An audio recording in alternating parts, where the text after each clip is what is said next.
Alright everybody, we're going to get into a new installment here on my TikTok series that I like to call N.U.T.S. I introduce to you Northern Utah treasure searches. Are you looking to get into some Utah treasure hunts? Some that people have been looking for hundreds of years maybe, and not ones that people just go hide and tell their friends about it and then they go find it and win some money. No, I'm talking about the real hunts. Without further ado, we'll get into this. All that you'll need to search is probably a dirt bike and a metal detector. That's all I've been using. We're going to start here in Colorado. This George Withrell guy was hung from a telegraph pole.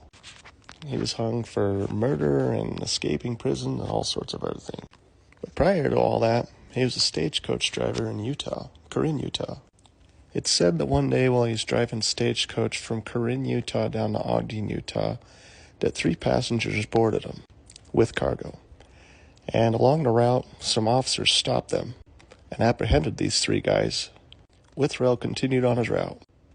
However, once he got home, he noticed that he had some extra cargo in the back of his stagecoach. And when he peered inside, he seen gold and money. So he loaded Buck up his wagon, and he told his friends he's headed back down to Brigham because he forgot something. However, his wagon was kind of spotted up near Call's Ford area that night.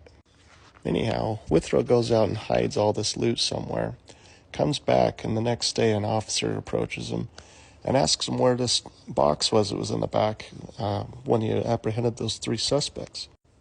Withrell told the officers that he knew nothing about this box, and the next day he fled to Colorado, never came back to Utah. Call's Fort is an old fort that is north of Brigham City and east of Bear River. It's right up against the mountains. And there are some old wagon trails that went through here.